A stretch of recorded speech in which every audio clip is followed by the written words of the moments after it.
quase 25 mil metros quadrados no coração do bairro das Laranjeiras, o Parque Guinle é a atração de hoje, cheia de histórias e belezas naturais no programa Jardins Cariocas. E quem participa desse programa com a gente é a historiadora Priscila Mello. Vamos conhecer?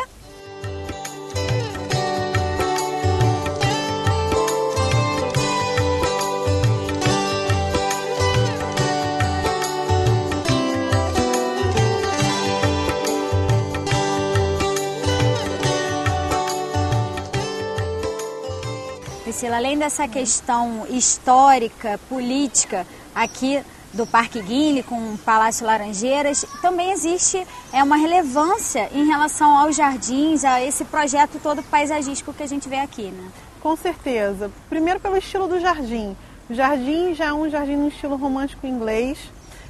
Durante muito tempo a gente padronizou a maior parte dos nossos jardins de praças públicas no gosto francês, que influenciou muito a cultura brasileira, principalmente nessa passagem do século XIX para o início do século XX, mas também o fato de receber interferência de Roberto Burle Marx traz uma relevância muito grande para esse jardim.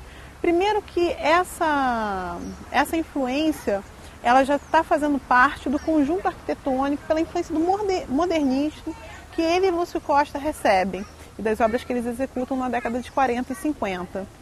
Mas também a harmonia, se a gente parar para pensar que a gente está dentro de uma área de preservação ambiental, porque todo esse pedaço aos pés do Morro Nova Sintra e de São Judas Tadeu foi considerado área de preservação ambiental por ser mata atlântica primária ainda, com uma fauna e flora muito rica, essas interferências do Roberto Burle Marx ficam muito harmoniosa. E essa área de preservação incrustada no meio da cidade, no meio de um bairro super povoado, é bem especial, né? E o engraçado é que a gente percebe que com carinho, com cuidado, a gente pode estar habitando essas áreas de preservação ambiental sem estar interferindo na fauna e flora. Porque o Parque Eduardo Guinle, como é o nome oficial do Parque Guinle, ele é um parque artificial.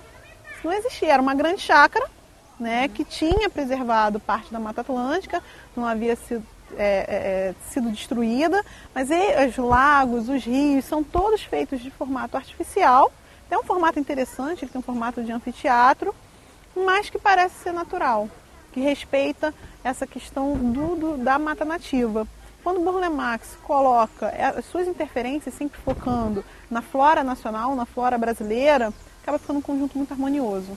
Aí você falou sobre a década de 40, de 50, e o parque é anterior a isso. Então, em que momento se decidiu fazer esse projeto e como é que era antes, quando era só a residência dos Guinle aqui? O parque já existia sem essas interferências pontuais. O Eduardo Guinle adquire a propriedade justamente na passagem do século XIX para o século XX. E era um jardim que pertencia à propriedade. Não tão elaborado como a gente vê hoje. Não tão elaborado, mas já com seus lagos artificiais e seus rios artificiais. Que era uma chácara. Então era um terreno com muita vegetação, mas não essa vegetação planejada para um parque, para um jardim. A família já faz isso para ter uma área de lazer e desfrutar quando o palacete ficasse pronto. E ele escolhe a parte mais alta desse sopé, né, no Morro Nova Sintra, para estar construindo o seu palacete. A obra vai durar de 1909 a 1913, porque no ano de 1913 ele já fica muito doente. E a família nem vai ter recursos o suficiente para estar desenvolvendo mais ainda a construção do palacete e do parque. Então, por isso mesmo, começa todo um processo de negociação com o governo federal para que passasse esse terreno para o governo federal. Isso é concluído em 1946, no governo do Dutra. E a gente sabe que esse momento da década de 40 e 50, o modernismo está sendo muito incentivado.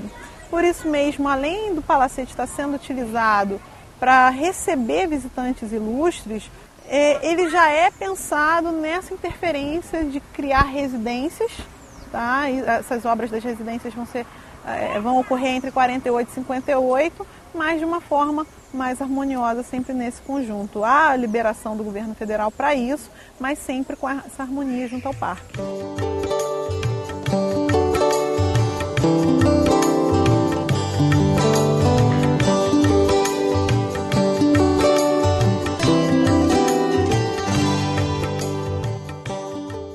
Priscila, além de ser uma área pública oficial, com a questão dessa residência oficial, a gente tem aqui também uma área, um espaço para visitação que o público aproveita muito porque é muito bonito e agradável de se desfrutar, né? Olha, eu sou suspeita, porque eu fui criada no Parque Guime. Eu sou moradora de Laranjeiras e as crianças do bairro quase todas sempre vieram aqui com suas famílias, seus bichinhos de estimação, para estar curtindo, para estar aproveitando o parque como uma grande área de lazer. Até hoje isso se mantém. Há uma grande reforma nos anos 2000, por parte da Fundação Parques e Jardins, para estar conservando as árvores, as belezas naturais do parque.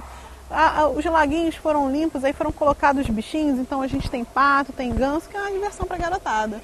Hoje as crianças têm mais essa atração, que é dar comida aos bichos, que a gente não tinha. Escorregava muito pela mata.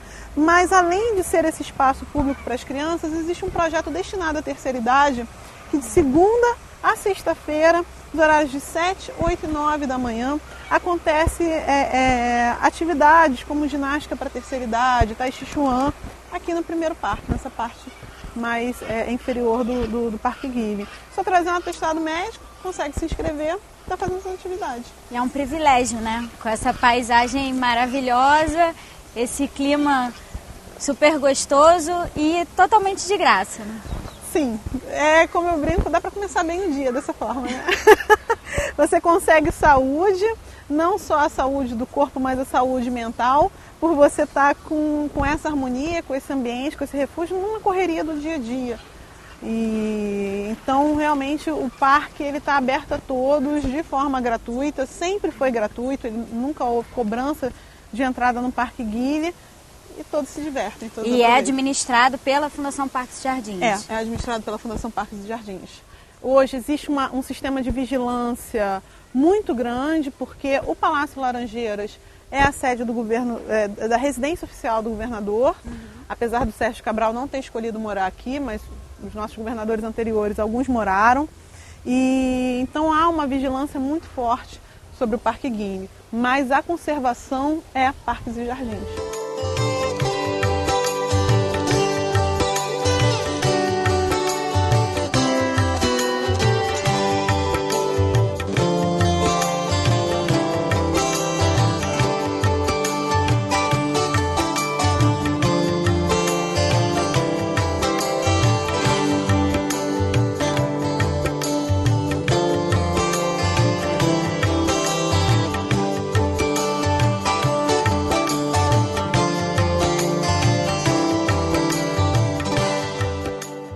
Priscila, agora a gente chega aqui na entrada do Palácio Laranjeiras, que é a residência oficial do governador, embora não esteja sendo usada atualmente para isso, mas que já foi usada durante muitos anos e antes disso foi a residência dos Guime, né?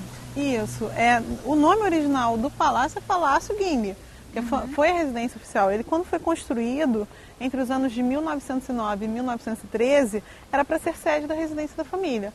O problema é que o Eduardo Guime morre em 1914 e começa essa negociação com o governo federal. O palácio todo foi feito num projeto do Armando Carlos da Silva Teles, e é o gosto eclético, que é o gosto da época, o estilo arquitetônico eclético que nós ainda acreditávamos que os franceses utilizavam e que era a nossa influência francesa. Então é um palácio sempre muito bem decorado, com um valor artístico de tapeçaria, de detalhes arquitetônicos realmente muito belos, muito ricos. Então ele tem uma importância nas artes também muito grande, além da sua importância arquitetônica. E com essa negociação, quando ele passa para o governo federal, ele se torna um local de hospedagens para os visitantes ilustres.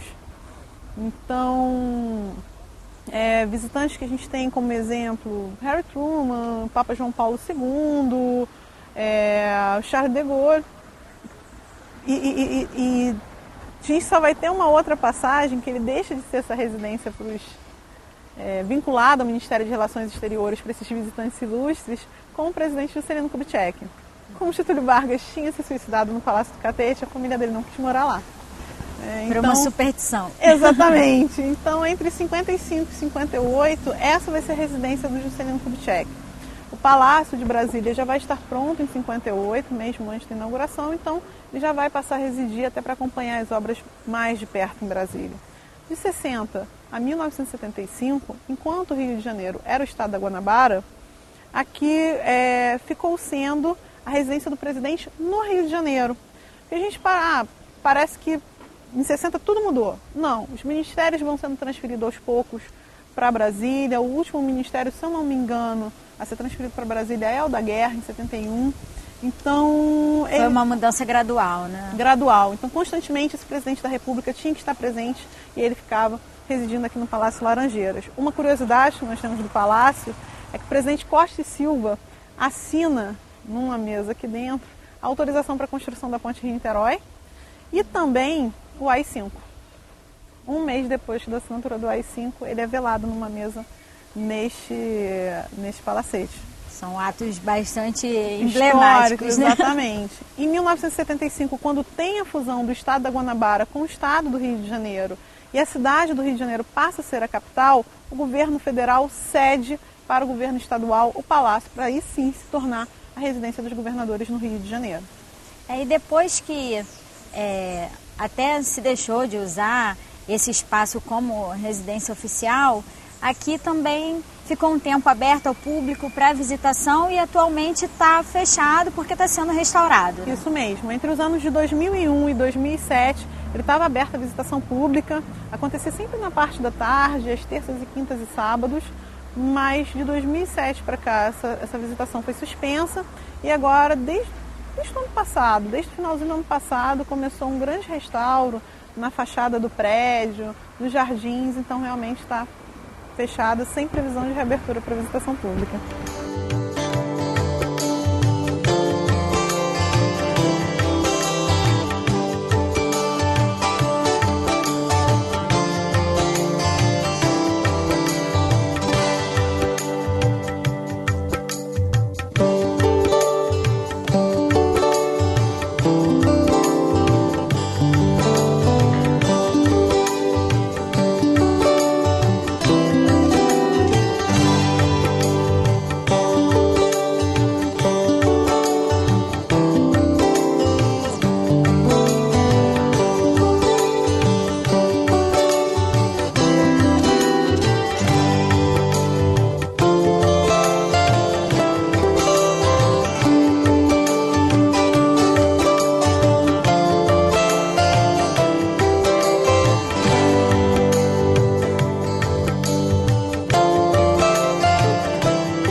Priscila, algumas figuras muito importantes fazem parte desse parque, como você já citou aqui, o Burle Marx, que fez esse projeto maravilhoso, e também o arquiteto Lúcio Costa, um dos arquitetos que projetou Brasília e que também está aqui no Parque Guinle, né? O Lúcio Costa é interessante que ele recebe muito de influência do traço de Le Corbusier, que é um dos pais da arquitetura moderna, e isso está impresso nesses prédios. Os prédios foram construídos entre os anos de 48 e 54 e originalmente o projeto era para um conjunto de 6 prédios, mas somente 3 foram construídos. E em 1951 eles foram premiados na primeira Bienal de Arte de São Paulo.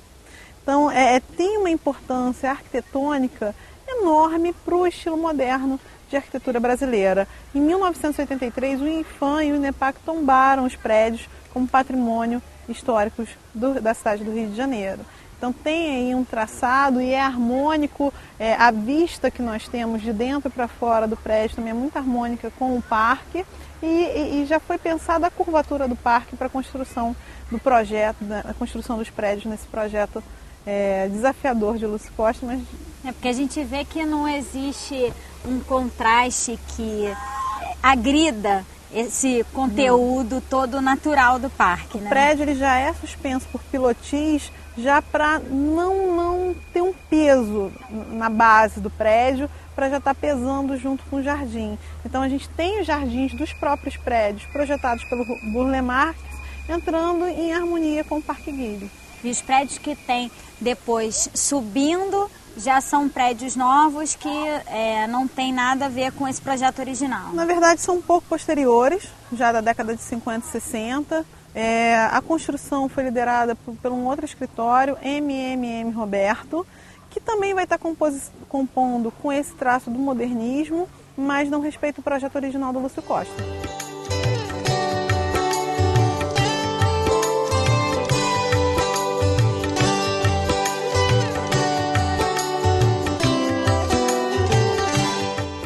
O Parque Eduardo Guinle fica na rua Gago Coutinho, número 66, em Laranjeiras. O local fica aberto todos os dias e a entrada é gratuita.